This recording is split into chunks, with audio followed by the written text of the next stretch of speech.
In college, and I was trying to find a way to serve. I wanted to do some type of community service. I've been working since I was 16, so it had to be something where it had flexibility and where I could still maintain my grades.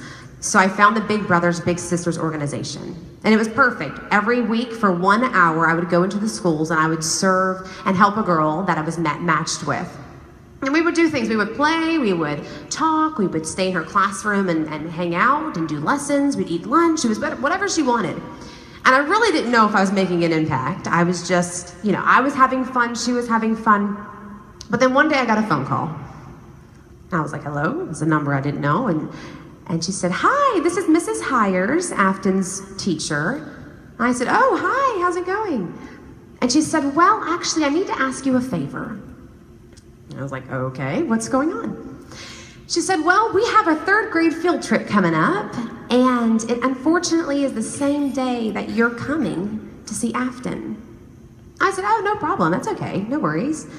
She said, no, actually, it is a problem because Afton said she doesn't want to go to the field trip. She said, I told her that if she doesn't go to the field trip, she'll have to stay in another classroom all day long doing busy work just to see you for that hour. And she said she's fine with that. Is there any way you can come a different time that week so that she doesn't miss out on this opportunity? I was completely taken aback. I had no idea. Half the time, she didn't even talk that much, to be honest. She was so quiet. I'm the one jabbing away. That's when I realized maybe I should do something with kids. Never had I thought about being a teacher. Never, not once. Prayed about it, and I definitely decided that was what I was supposed to do. Changed my major, and things just went on sailing. That would not have happened if it would not have been for United Way. See, one of the most challenging moments in my life was everything was going great. I got drafted by the St. Louis Cardinals my junior year at University of Richmond.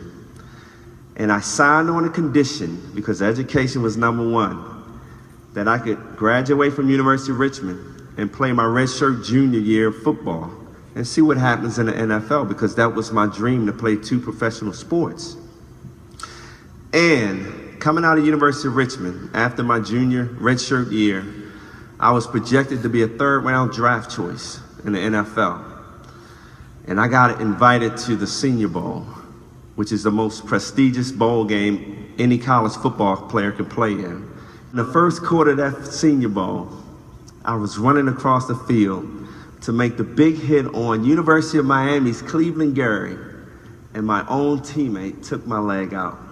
I broke my leg and dislocated my ankle, all in one play. And I got to visit every team doctor, and they looked at me and said, you're not gonna play in the NFL because that injury was so severe. I remember my agent calling me on my way home and said, hey, you're on a flight to Atlanta, buddy, tomorrow. They want to do a physical, and they're going to give you a shot to make the team. And next thing you know, I proved all those doctors wrong. 3 years in the NFL, my 3rd year I was an alternate in the Pro Bowl, and I went on to play 15 Major League Baseball seasons.